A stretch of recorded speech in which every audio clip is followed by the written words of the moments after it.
Yo, what's up, degenerates? It's your boy Hodlnomics, aka Doge GF Sancho, in the house. And today, guys, I want to talk to you guys about my tips and just kind of general tips over my couple years of crypto years experience that I want to give you guys on how to find hidden gems and tokens before the herd and beat the herd. As you know, being an early investor in things is generally the best way to get wealthy, to minimize your risk. And so I just want to talk to you, give you guys some tips on how to do that as far as like mindset, a couple of different resources, and things that I look at as well to look into that. So as always, none of this is financial advice. Make sure to do your own research. If you do like the content, make sure to like, subscribe. I release all sorts of cool, interesting videos, interesting topics, new tokens all the time. So appreciate you for watching. So let's just kind of get into this. So number one, right, before to find these tokens, first of all, you have to have time, right? You've got to kind of do your own research. If you're just watching YouTubers and all of this crazy stuff, you're not really forming your own thesis. You're not beating any herd. You're just the herd. You're part of the herd, which you can still make money with that. And so you need to maximize your time, in my opinion. And so I've been guilty of this as before, but chart watching can be very, very detrimental to your time, and it can be unhealthy. And so you got to get off of the charts, right? And a lot of the times I have found that becoming more of a long-term thinker is a good way to get off of the charts. And many times, not necessarily, it's different for every person, right? But generally when you're thinking long-term, you're less emotional, right? When you're thinking short term, you got to have stuff now, like got to have stuff within this period amount of time, you get really, really tied to results. And when you're tied to results, you can become, emotion, you can be hard to keep performing if those results are bad, or you can make rash decisions. Whereas when you're thinking long term, you're more into the process, and you're not as emotionally driven, right? And so that's one of the things. There's investors and then there's traders. And I actually got this from a really good video from a channel called The Resonance. I'm going to link that down below, where he talked about simplifying your investment thesis. And he talked about how the biggest, the top people on the Forbes top 100, they're all investors. There's no traders. And that's because these investors can get into a bunch of different projects because they're not focused on their time. And you don't want to get into too many projects. That's another thing as well. But they can maximize their time and maximize their investments because they're not so hands-on and they're not emotional. They can be really, really smart and think long-term, think ahead. So really, if you're going to find these tokens and you want to find these tokens, you need to change your mindset. Instead of being a trader focused on trading, you need to be more focused on investing, right? So that's step number one. And then step number two, you need to learn. You need to become a sponge. You need to really just try to learn as much as you can about the market, learn about where things are going.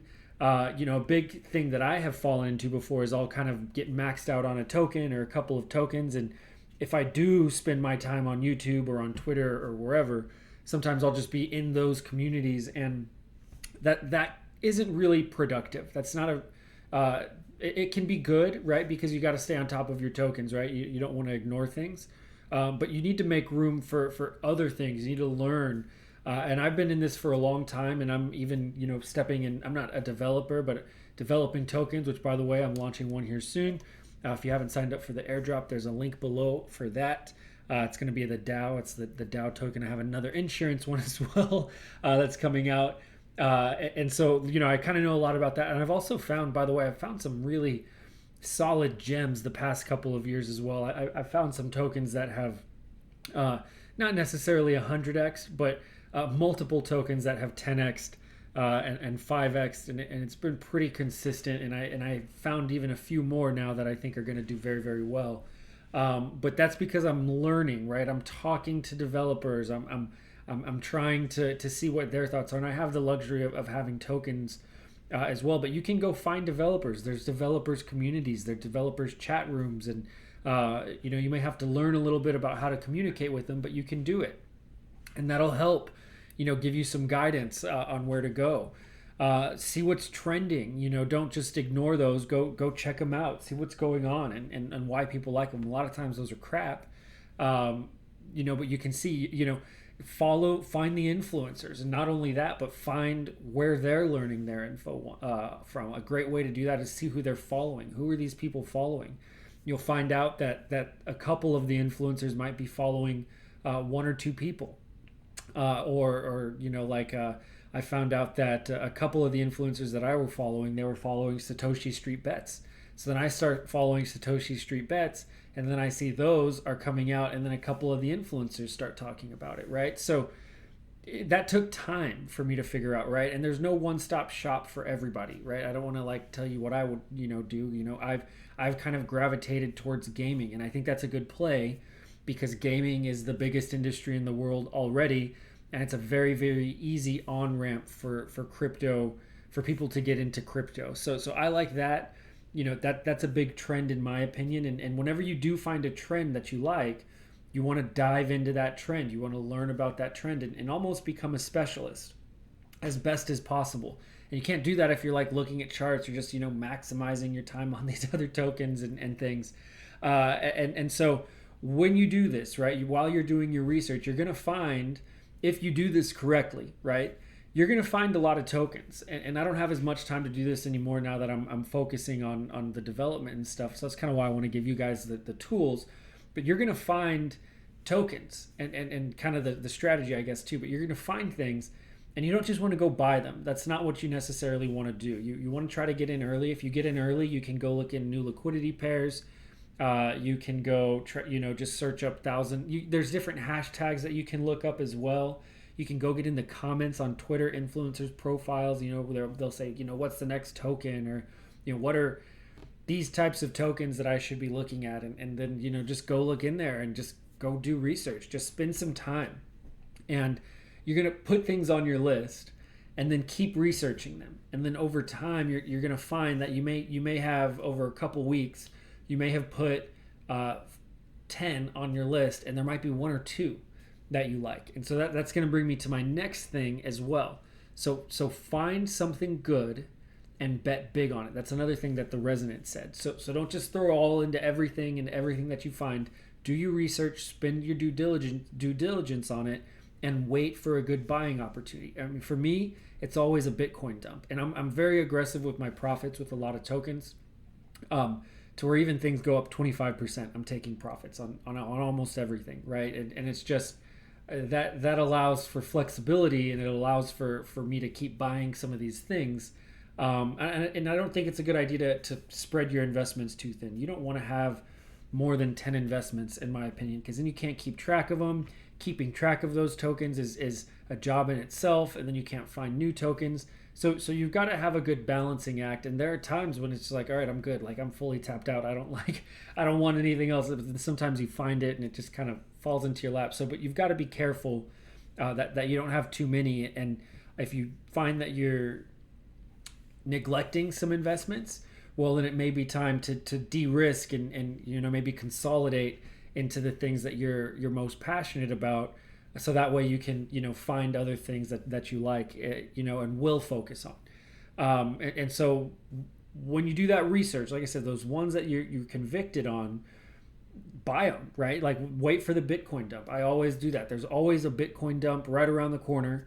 And usually that's a good time to buy tokens. And so you always, and take, and it doesn't necessarily have to be that. There could be a dump just for any token eventually, but wait for a good buying opportunity. And then go in.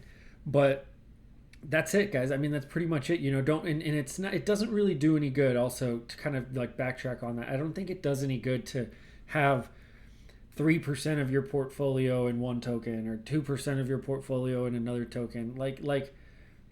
In my opinion, it's just what's the benefit of benefiting from 1 to 2% or 3 to 6%? I mean, depending on how big your portfolio is, maybe, but I think you're just going to get a lot more bang for your buck, right? If you're picking strong tokens, obviously not everything you're going to pick is going to be a home run, but if you're doing your research ahead of time, if you're understanding things, if you're you're developing your own investment thesis, why you want to invest in things, and honing that in over time and seeing what works and seeing what doesn't. Over time, the tokens you pick are going to start being a lot stronger and a lot stronger, and you're just going to develop a lot of momentum, a lot more purchasing power for your next investments, and it just kind of snowballs. So the most important thing, right, is so just kind of recap, right? They're all important. But going back, it's flip your mindset to become an investor. Allows yourself the time and brain space to make long-term decisions. And then become a sponge. So the number 2, become a sponge. Learn as much as you can, right? Play with the DeFi systems. Play with the ecosystems. Play with the DEXs. Go learn about the different chains and smart contract platforms. Like there's the EVM chain, Ethereum Virtual Machine. Then there's a bunch of there's different coding languages that I'm learning that right now, right? Like that's what I'm trying to figure out, and I'm trying to figure out the pros and cons to the smart contract chains on Ethereum versus maybe like Elrond, because Elrond uses a different code, or Solana, right? Like I'm just trying to figure all of that out. So then that way I could learn more about the space and make stronger decisions in the future. So as you learn, you're going to like more tokens than others, and you're going to, eventually learn that some of the tokens that you like, you might have liked before, you're going to like less. It's okay to sell sometimes, right? But anyways, learn as much as possible, identify the trends, and then get into those trends to where then you can find something good and bet big on it. That's pretty much it, guys. That's my strategy. Go check out that resonance video. His goes in, it's that basic video that I just gave you, but it's a lot more in depth. His channel, I think, is super underliked. Really, really good page. I found him because he found Gold Fever early and made a really good video on it. Honestly, better than any of the videos that I made. Really smart dude. Definitely worth a follow, in my opinion. So go check that out. Thank you guys so much for watching. Go find your tokens. Let me know if you guys have any other strategies down in the comments to find new tokens that you guys like before the herd. Don't be no sheeple getting in late. But yeah, appreciate it. Y'all remember to be kind and have an amazing day. Adios.